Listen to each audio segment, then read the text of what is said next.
Alright people, here we are. My name is Edygrim The Rock DJ and welcome to this new channel of mine. It's called Alpha Wolf Radio Rocks and Edygrim. This is going to be mainly for podcast sessions. Kuna watu ambao wanapenda the sound of my nice leathery voice and I decided that, okay, let me start from the beginning. If you are new here, welcome. If you have no idea what an Edygrim is and what a Alpha Wolf Radio is, let me just break it down for you. Edygrim is a Kenyan rock DJ who just loves Kenyan rock music and does it for the fans. Alpha Wolf Radio Rocks is a online channel that is on Mixcloud. It is not on YouTube, it is on Mixcloud. The reason why it's on Mixcloud is because YouTube has copyright issues and yada yada yada. Si unajua hizo vitu. If I try to upload any music, in fact I had another channel called Edygrim, just Edygrim, and I used to upload mixes there, and I kid you not, nearly all my mixes were taken down. I was given copyright strikes and I was told that if I upload anything else that has copyright issues, I will be banned from YouTube. At least I will be banned using that account. So I decided, you know what, there are people who enjoy my podcast. They just enjoy listening to me talk about rock stuff and all the rock knowledge that I want, to share with the world. So I decided, you know what, YouTube is a much bigger platform than Mixcloud, so why not? Let me just upload podcasts on YouTube. Yule ambaye atasikiza apende, good for them. The person who prefers music, you can just go to Alpha Wolf Radio Rocks on Mixcloud. I will even leave a link below. Okay, thank you so much for tuning in. I'm going to jump straight to the point, which is you came here to understand why XFM shut down. I kid you not. I am recording this on, I think, September 3rd. Is it September 3rd? I'm at September 2nd. It's September 3rd, 2019.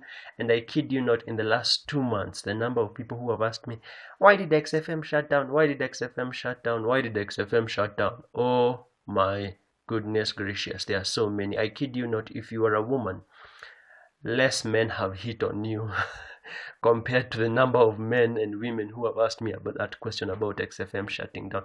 The number of wanaume wamekukatia hawajafika the number of people who have asked me about why the station shut down. So I decided, since I want to start a rock podcast channel thingy, the best topic to start with would be why XFM shut down.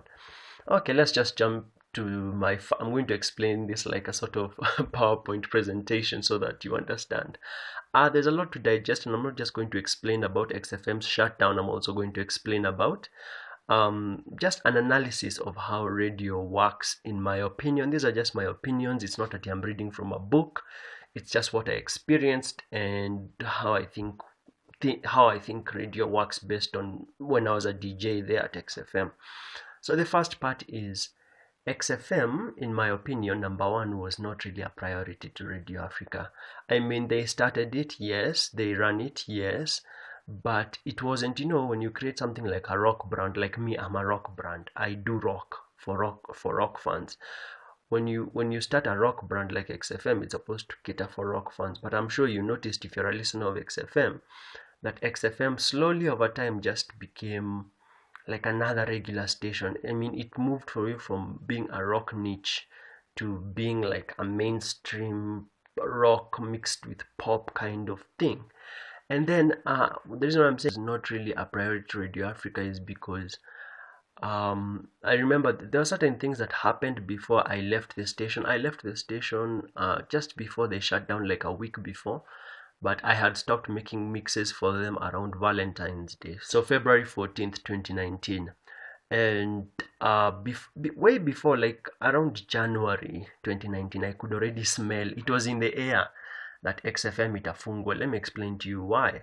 You guys remember Malika Kazia?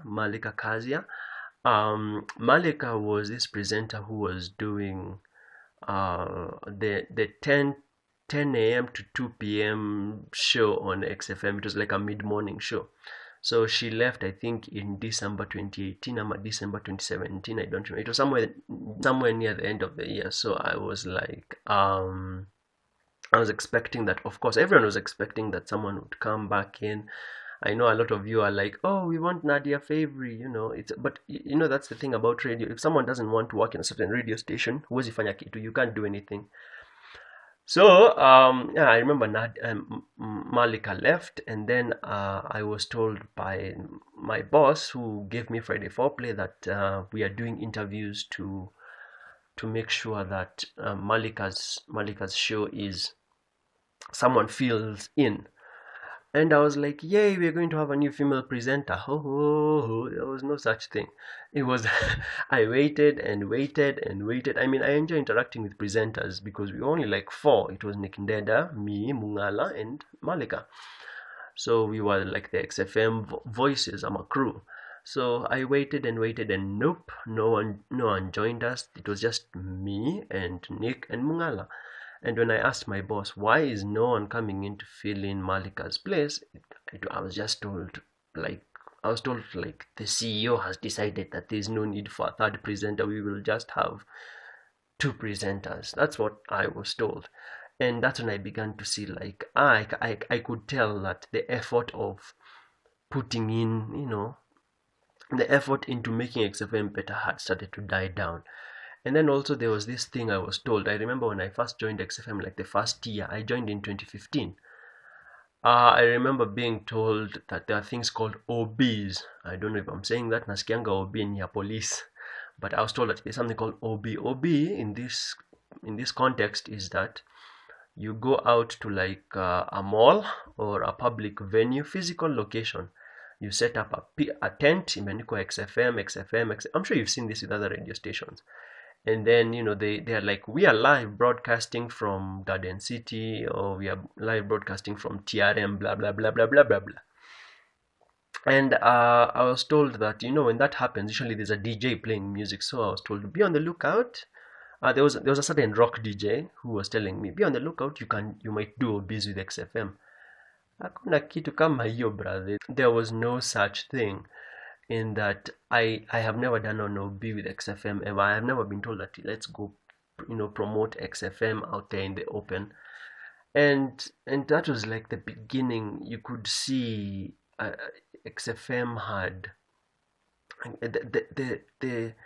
the promotional aspect of XFM was dying down. I mean, XFM right now is Smooth 105, right? It's an R&B station. And mimi ni mkazi wa Rongai. I live in Rongai. When I go to Rongai hapa Masai Lodge, yeah, if you're a listener of Rongai, hey to you. Yeah, if you go up Masai Lodge, there is a what do you call it? There is a billboard of Smooth 105.5. Have you ever seen a what do you call it? A billboard for 105.5 XFM? No. And it's like I don't think it would be fair for me to say I don't think it's reasonable for me to say oh, Radio Africa don't have that money. I'm pretty sure they have the financing. I just feel like XFM was not really a priority, in that if they didn't feel like it was worth promoting. Radio Africa own 6 stations, and those 6 stations are, for those of you who do not know, Case Classic, Radio Jambo, East FM, XFM, and Gokena FM, which is a Kikuyu station. So, of course, because of the amount of listenership that Kiss and Classic get, I'm pretty sure that most of the focus is on that direction. And therefore, if you have 6 stations, one is going to lag, especially the one that is, apparently in the eyes of the owner isn't bringing as much money. So, which brings me to point 2. So, point 1 is about XFM being a priority. Point 2 is about money. Yeah, let's talk about that part. Let's call it point 2A, 2B, and 2C. Okay, so point 2A is money. It's not like I have a ledger or I have a checked, but I'm pretty sure XFM was not bringing in as much money like Classic was, Ama Radio Jambo was. No, sorry, as much as Classic was, Ama Kiss 100 was bringing in. So obviously, that is why XFM was not a priority. It was that if Classic has more listeners and Kiss 100 has more listeners, of course, the logical thing to do is that you focus all your attention on the one that is making more money. That makes sense from a business perspective, of course, but unajua mimi kama DJ Edygrim, I do what I do for the fans. I do it for the love of rock music. So you can definitely see the difference between Radio Africa and me. Me, I'm not.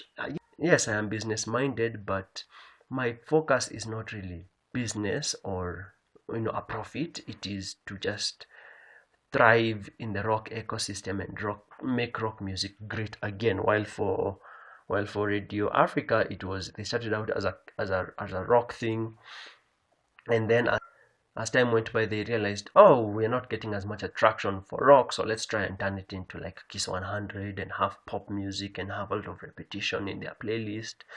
It's like I personally pride myself in trying to make very high quality rock content for people to listen to. So if it's not high quality, I won't put it out there. So 2A is that the number of rock listeners, of course, is not as many as Kiss or classic, yeah. But all that brings me now to, as in, that's just the quantity, the number of people. Like, I personally like to say that for every 20 people here in Kenya, only one knows what rock music is. Like, ushaisikia kuhusu rock, like aseme yeah. But only one out of 50 people in a random population here in Kenya, especially maybe urban centers, especially wachana Ushago, wachana places that are very interior, like at Tok, wachana na very what should I call it, countryside. I'm talking about urban centers. If you go to urban centers and you ask them, do you know rock music, probably 1 out of 20 people will say, hiyo kitu ya mashetani hiyo nimesikia, yeah. But in a rock population in a modern city or town, maybe 1 out of 50 people seriously listens to rock. That is, they know things like Linkin Park, maybe Nickelback, Coldplay, etc. Like me in my neighborhood, I'm short of 50 people. 50 people is probably 10 families, probably 10 families minimum. I'm short of 10 families. One person must seriously listen to rock. I know on my block there are like 3 people, but 3 out of like 3 out of like probably very many families, yeah. So if you look at that demographic versus something like classic, which anyone can listen to, ukiwa a teenager you can listen to classic, ukiwa mtu mzee you can listen to classic, it's pretty hard to convince Radio Africa to focus more of their attention on XFM. But wachana na hata na quantity you can't really change. Quantity is not really changeable. You can convince more people to listen to rock, and the number of people listening to rock will change. I mean, most of us used to listen to something else before we became rock heads. But that's not even the problem as to why XFM shut down. The other major problem is the quality of listener. And I think I'll also do another podcast about the quality of listener and just the rock market in Kenya. So when I say rock market, I don't mean the number of people, I mean the quality of people. So let me give you an example. I think I should have explained a basic concept about radio. Radio, for those of you who do not know, and I know that there are people who do not know, radio is an advertising tool. It is an advertising tool. Yani, people inject money into it to get exposure for something, which in turn gives them back their money. Okay. I'm saying this simply because there are people, I remember when XFM shut down, there were people who were like, hey, Edygrim, we should start our own radio station. And I was like, okay, that's a cool idea, but I don't think you know how much starting a radio station costs. Starting a radio station can cost up to, I was told by someone who does financing, like an authority in finance, who had talked to a salesperson in Radio Africa, and I had been given a figure of 100 million. Yeah, that's right. 100 million Kenya shillings, because apparently buying a frequency in Nairobi is very, very expensive. It's about 50 to 70 M. And the reason why it's that expensive is because the people who already have all the good frequencies have bought them. They have bought them from the government. So if you want a frequency, if you want to start a new XFM, dear listener, you would have to go to someone who already has a frequency and then tell them, I want your frequency, and then pay nearly 50 to 70 M to get that frequency. And then after that, you have to deal with transmitters and office space and studio and paying for your presenters and paying for, maybe if you have a DJ like me, unaona si kazi kidogo. It's actually a lot of money when you, yeah, it's funny, the people who were telling me, let's start our own radio station. I remember there was this one guy on Facebook. I told him that, and he was like, hey, unaongea kuhusu 100 million na I am here using Facebook free Facebook, free WhatsApp. Yeah, I was like, yeah, it's a lot of money. When it comes to the big investments, you have to be money minded and view it in terms of business and how much is coming in and how much is going out. So back to my original point is, there's this guy back in Radio Africa. His name is Alex Kipkemoy. Really cool guy.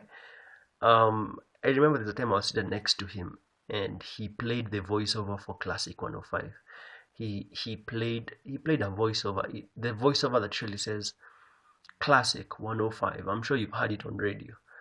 He played it now when I was, like on a computer, and he told me, wow, can you imagine that Classic 105, just saying that is just 1 second on radio. It's just 1 second. Yani, it's 1 radio second. Yeah. And that's a lot of phrasing. As in, classic is a word, 105 is a whole, what do you call it? It's a whole number. And Classic 105 is just, if I say Classic 105, you already know. I've already communicated a message to you. It's not like me saying peanuts, carrots. It's not just a random phrase. It's a whole word with a meaning. I have already conveyed my message to you as the listener. So he was like, I got to understand that radio time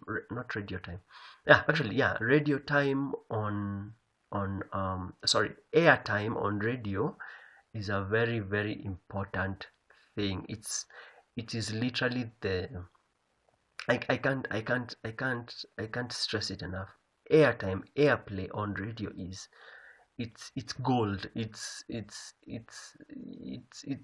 the resource. It's the main resource of radio. The airtime, time. Yeah, the minutes, the seconds. How much? I remember when I was in the studio and presenters would talk, there was so much emphasis. You and you're the listener and you're listening on the other end, you can't tell. You maybe you're aware, but you don't know how rigid it is. It's very timed, how much a presenter should talk, what comes next, the schedule of sijui traffic, and then the next song that's played, and what to say after the next song, which advert goes where. Those things are very, very, they're very, very key, and they're very, very, it's very, very focused on radio. So the reason why I'm explaining this is to explain another concept, which is, imagine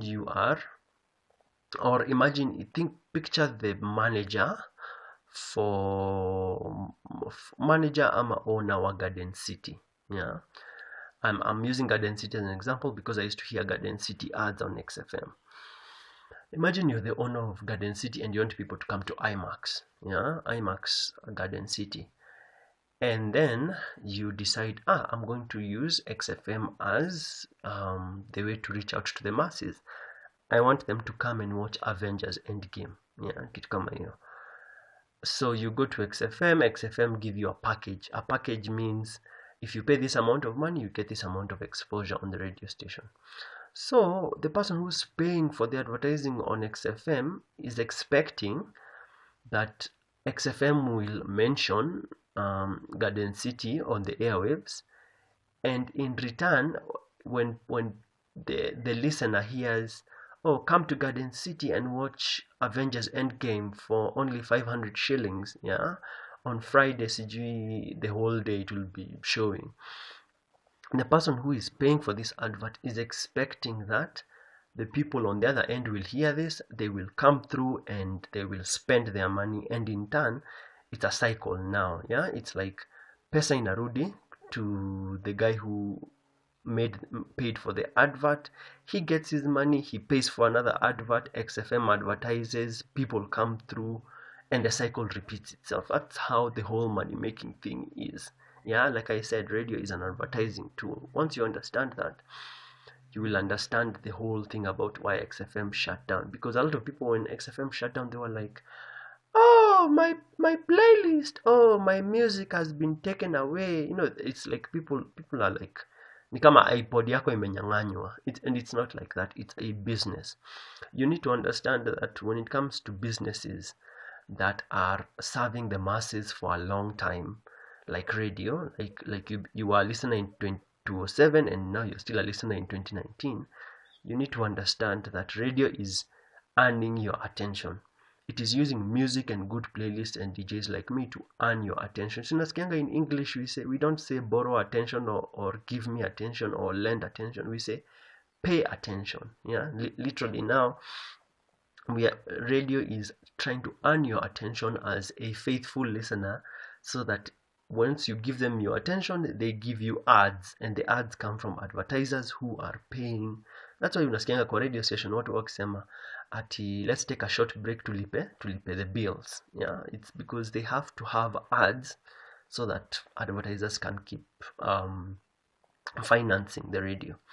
So my point with this long section is that XFM the advertiser pays XFM to advertise, and then you on the other end, you get up, you dress up, and you go to Garden City and you buy a ticket to go watch the movie. And that's how the whole cycle works. That's how the issue with the rock market is. A lot of listeners in the rock market are young people, most of them.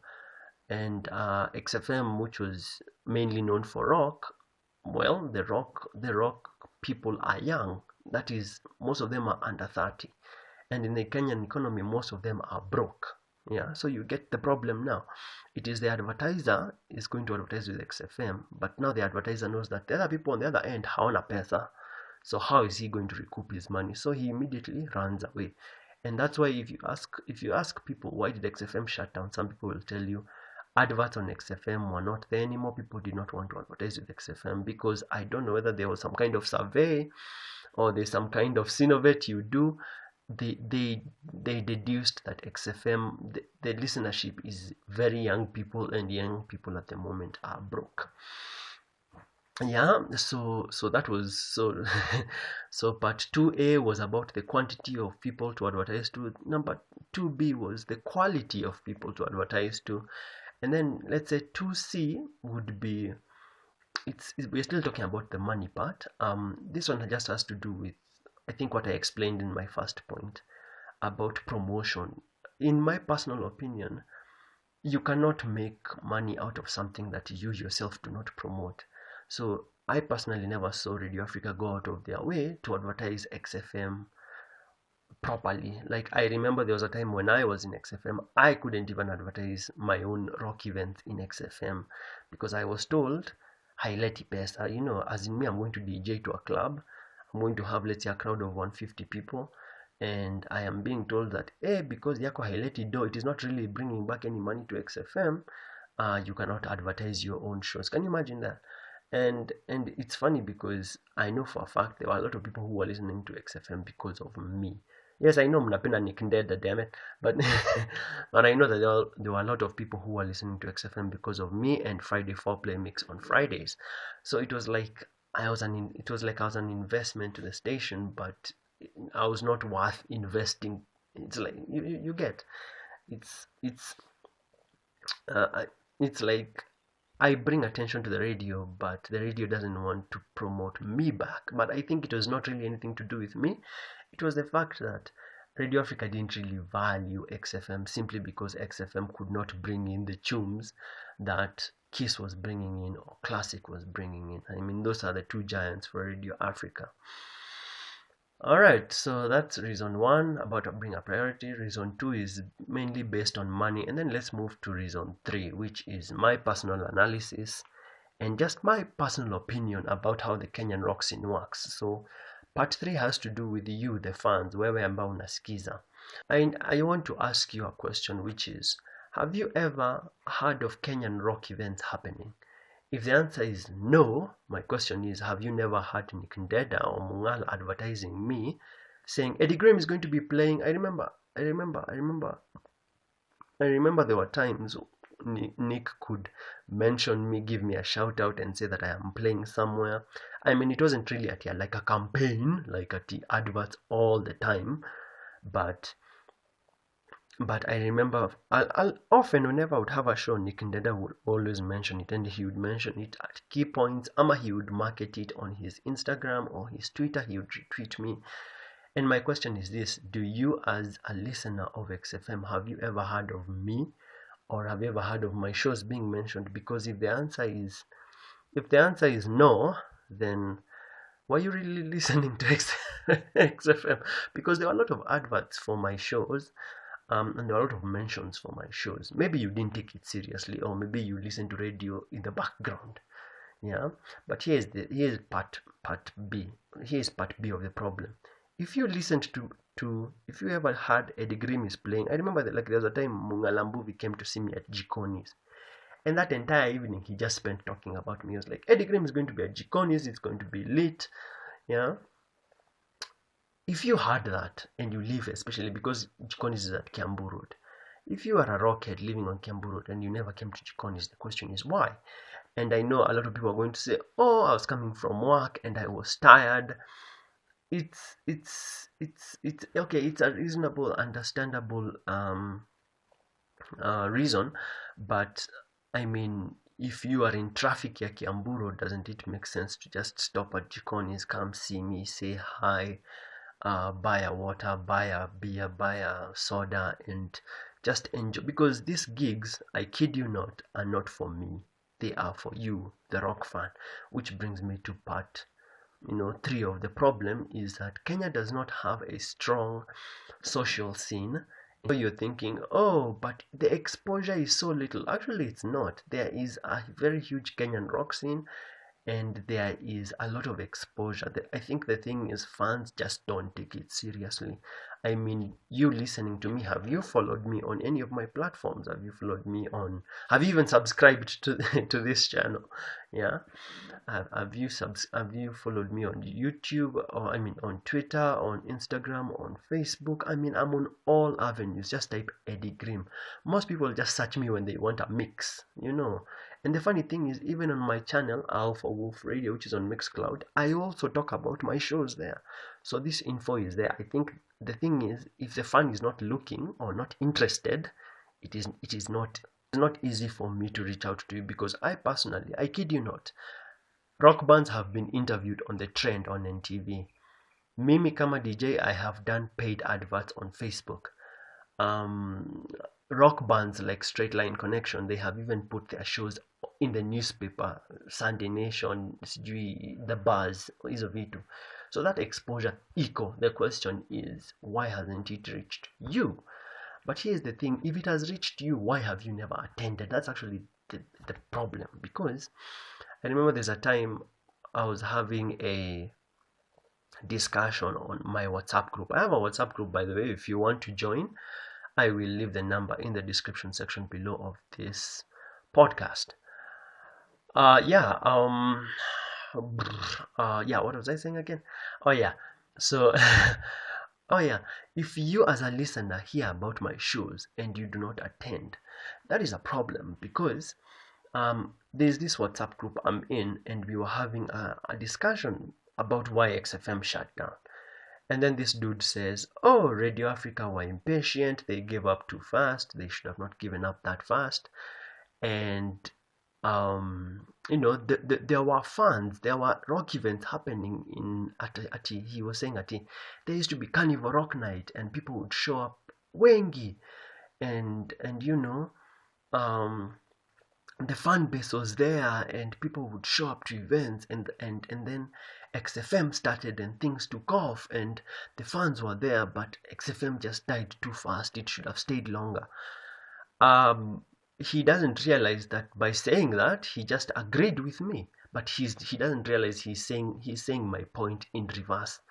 He's saying ati the fans were there, and then XFM started, and then XFM helped create a fan base. I'm telling him it's actually the reverse.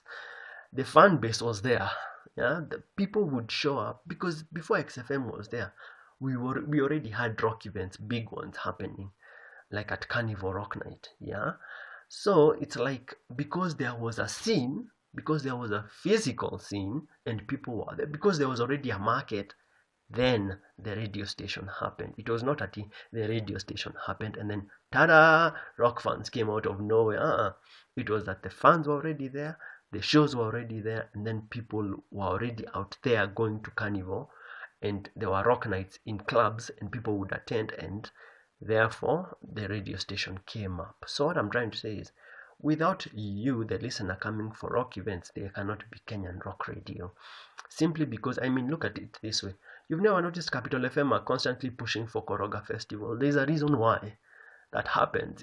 It's apart from just it being a good investment, it is, music cannot exist virtually. It cannot exist just on your radio station. It must exist with the people physically on the field, celebrating the artist and supporting the Kenyan music. Because I kid you not, kama unajua 20 More Days, kama unajua Rish, kama unajua sijui Crystal Axis, all these bands, why have you never followed them on Instagram, Twitter? They are all there.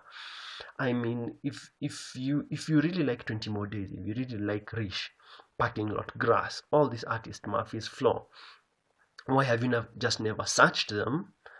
Just search Murphy's Floor. It's Murfy. Murphy's Floor. You will find they are everywhere. Sijui Reverb Nation, sijui Facebook, Twitter, zote. They are there. So my question is, why, as the listener, why have you never, taken interest into following up? Why a band that you claim to be a fan of, why haven't you ever followed up? Because I always meet people saying, oh, Edygrim, I'm a huge fan. Oh, Edygrim, I always listen to you on XFM. That's super, bro. That's super. Question is, why have you never bothered to follow me on Instagram or Twitter? Because I always put out my information and I always boost posts, especially Facebook.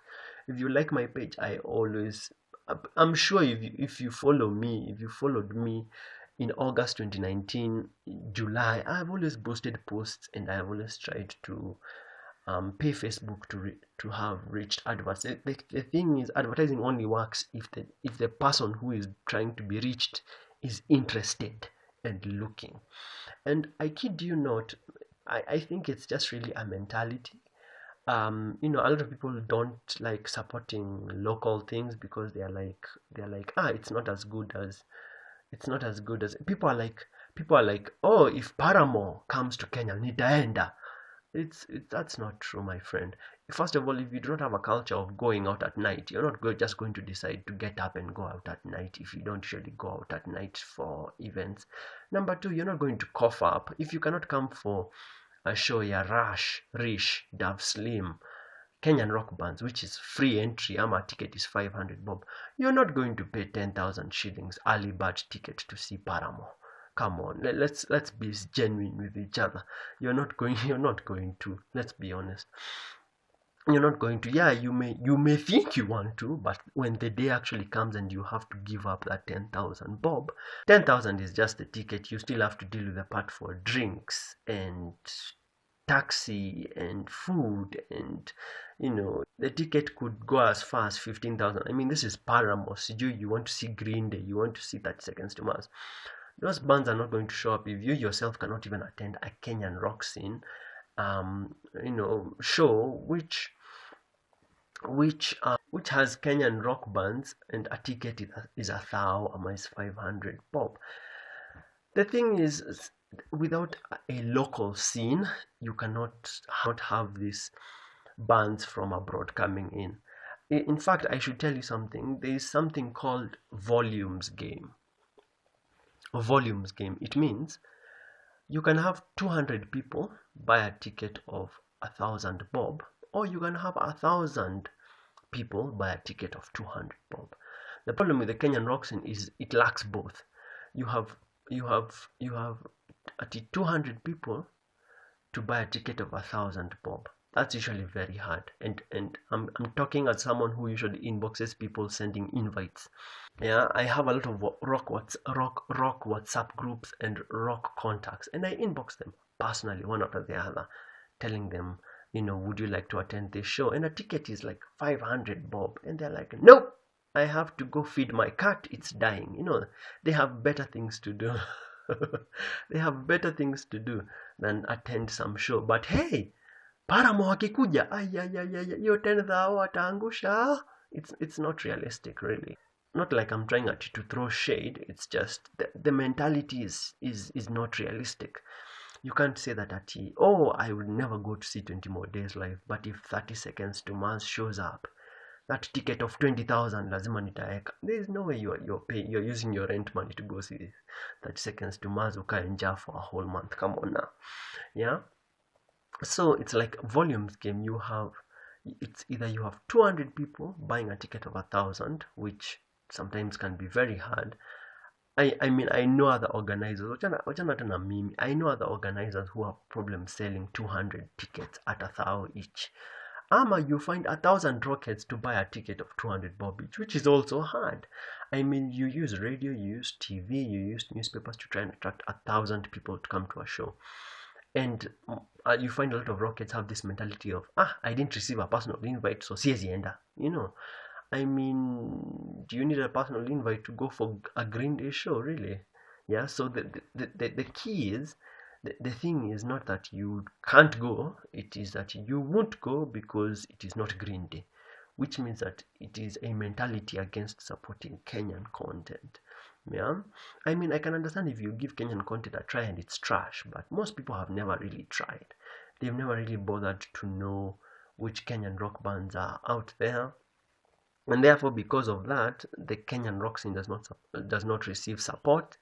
Watu hawakuji show, and therefore investors, the people who pay XFM money to advertise, they see rock shows are empty, people are not attending, then they're like, hakuna watu wa rock, so hakuna haja ya kuadvertise kwa watu wa rock. So, to cut this long story short, if you are one of those people who are like, I'd love to see another XFM come back, I would want rock to do better in Kenya, it must start with you. I'm talking especially if you're in Nairobi, because XFM was mainly bound to Nairobi. I'm not talking to watu wa Mombasa. I mean, maybe one day I'll tour that side. But I'm talking mainly to people who live in Nairobi, because XFM was mainly in Nairobi. Yeah. Any XFM market they market Kenyan rock bands. I'm sure if you ever listen to XFM Weekly Top 30, you have heard Kenyan rock songs. Yet when it comes to time ya atikwenda kuona a show, an event, people really could give to, they really could, they feel like it's not worth their time. And the irony is they've never attended, so how would they know if it's worth their time? Yeah. Some say, I'm introverted, I can't show up because I'm an introvert. Some say, I can't go late out at night, I have a curfew, or I can't do this because of that. It's okay, it's alright. No one is forcing you to come to shows. It's just that you need to understand, without shows, you cannot have XFM. Yeah, you cannot have rock radio. Nobody is going to start a radio station for people who cannot go out to spend money and support the scene that they claim to be fans of. Yeah. Yes, I believe those are my top 3 reasons as to why XFM shut down. Number 1, the owners themselves didn't think it was a priority. Number 2 is just the money matters regarding how radio works. And number 3 has to do with the social scene and Kenyan rock scene, of how it affects radio. So to sum all of this up, how would is it possible? I know some are asking, will XFM ever come back? I kid you not, the chances of XFM coming back are 0.0000000000001.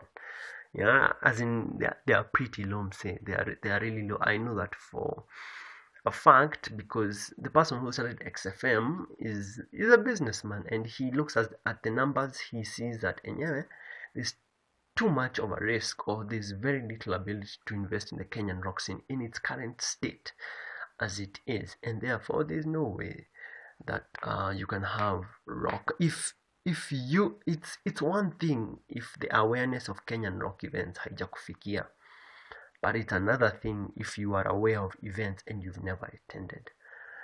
Yeah, it's until that culture of rock being something that you can go out to a club to listen to, a concert, there's no way Kenyan rock radio is going to exist.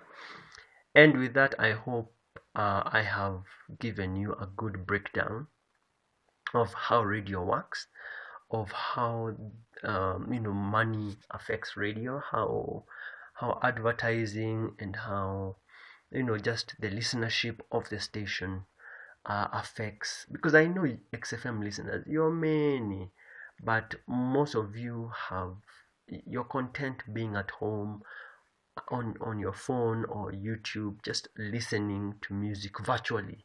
But when it comes to let's go out and listen to 20 More Days playing live, you're too busy. Yeah, you're just too busy. You're too and it's not that I'm talking out of theory. I personally know people who I will tell them, Shoni Sato, and I'm telling them this on a Wednesday or a Tuesday. And then when it comes to Friday, they apparently have no control. They drink themselves silly, and then on Saturday they are too hungover to go out. Can you imagine someone tells me that? It's like they intentionally did not want to go or did not want to put their effort to come through. And that's okay, but if you don't want to attend a rock show, that's fine. But you need to understand that the radio cannot exist without the scene. The two must be there. There must be a huge scene.